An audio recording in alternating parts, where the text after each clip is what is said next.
Have you driven a Ford lately? Ford and your local Ford invite you to see the 1983 Ford Cars and Trucks present the USFL, the big plays. Lots of big plays Sunday afternoon. Nickerson Field, Boston, Massachusetts. Philly Stars looking to clinch the Atlantic Division, leading 3-0. Second quarter of Juzina to Willie Collier, touchdown, and a big 10-0 lead for the Stars. But into the fourth quarter now, it's 10-6. Philly hanging on. Boston's Johnny Walton, the quarterback, finds Charlie Smith with the biggest catch of the day for the Breakers. 17 yards and a score, 13-10 Boston. But Philadelphia regains the lead. Here's that combination again. Juzina to Collier, touchdown. Philly up 17-13. But there is no quit in this Boston Breaker team. Out of the shotgun formation, quarterback Walden looks for the rookie Nolan France from Tulane. A big catch to keep the drive down to the Star 14-yard line. Then last play of the game. Walden from the shotgun, 4 seconds left. He's looking for Charlie Smith. Off his hands, but a touchdown. Frank Lockett catches it. The biggest play maybe for the Boston Breakers all year. They upset Philadelphia 21-17. And then last Sunday afternoon, Oakland Coliseum, the Invaders, a must-win situation against L.A. Early on, midway first quarter, Fred Basana, Gordon Banks, the little guy makes a big catch for 12 yards down to the 3, and Jack Holmes takes it into the end zone. Invaders lead it 7-0 early. The Express later on in the second quarter, draw play. 15-yard gain for Little LaRue Harrington down to the 5-yard line. And this drive would be capped off by a big touchdown plunge by Little Wilbert Hazlitt. And it's 7-7 at halftime. In the second half, though, watch this fluke play, the biggest play of the day. Fred Basana looking for Raymond Chester.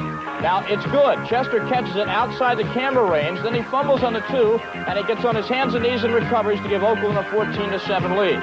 And the Oakland defense came up big as well, sacking quarterbacks all day. There goes Tom Ramsey to the turf. And little Kevin Shea, a big performance, 2 field goals. Bang, there's one of them, and Oakland wins it over L.A. The final, the Invaders 20, and the L.A. Express 10. And last Sunday at RFK Stadium, nation's capital, a big day for Herschel Walker and the New Jersey Generals. First play, there goes Herschel, 83 yards from the line of scrimmage.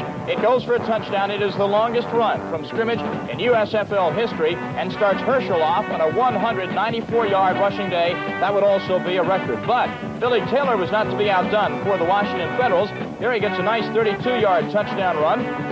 And at this point, Washington trailed just 17-16 in the third quarter. The Federals did go ahead in this game. They get possession again amid the raindrops in the nation's capital. Had a good drive. Watch the pass play here. Mike Hohensee to Joey Walters. Big play man on this day. Walters had 193 yards receiving. Pretty good day for the All-American out of Clemson. That set up an 11-yard Hohensee pass to Craig James. The former SMU great lugs it into the end zone. 23-17 Federals. And in the fourth quarter, after New Jersey tied it, Washington goes ahead. Hohensee to Harris, the extra point, no good. So the Generals trail by 6.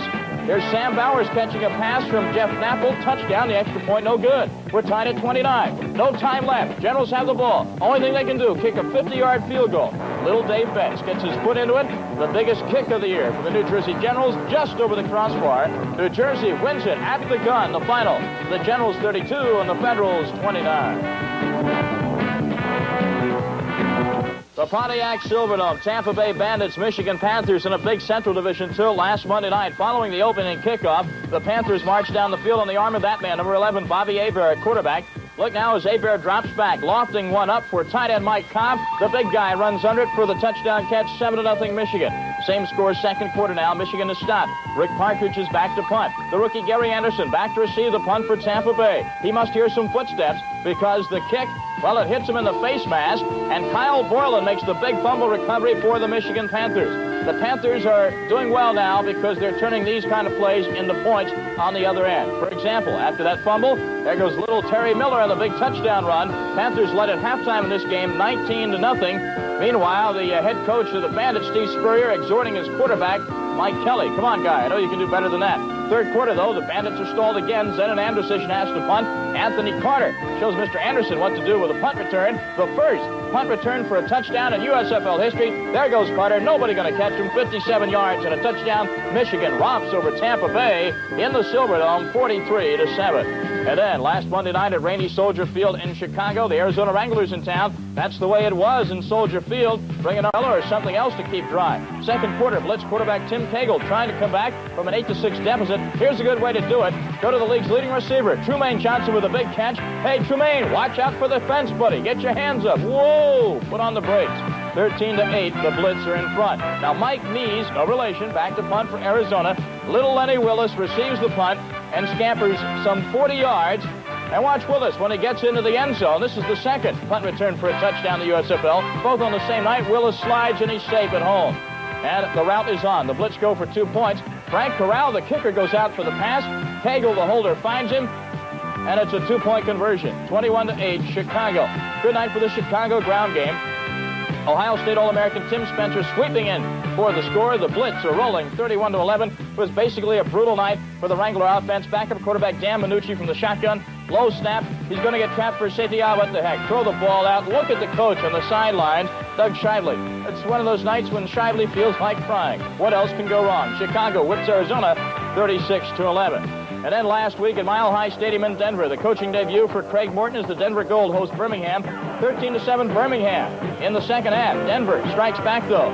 The punt is fumbled by Ron Frederick. The Denver Gold recover. A big play here, a big turnover down at the Birmingham 11-yard line. That set up Denver quarterback Fred Mortensen, the kid from Arizona State. He runs the option play, 4 yards and a touchdown. The point after good, Denver led it 14-13. Another big turnover in favor of Denver. Bob Lane back to pass for Birmingham. Uh-oh, there goes David Dumars, untouched, 78 yards with the interception return. The Gold with now an 8-point lead at 21-13 on the biggest play of the night at Mile High Stadium. Fourth quarter, though, the Stallions, a ball-controlled team, they threaten. Bob Lane connects with Darrell Mason, his tight end, for a 3-yard touchdown to make it 21-19, and Craig Morton says, uh-oh, they're going to go for 2 points and they're going to make it. Well, they go for 2, but Gabinski gets the pass, cannot make it over the goal line. They don't make it. David Martin puts the stops to him. Denver has the upset over Birmingham, 21-19. Have you driven a Ford lately? Ford and your local Ford dealer who invites you to see the 1983 Ford Cars and Trucks have presented the USFL, the Big Plays.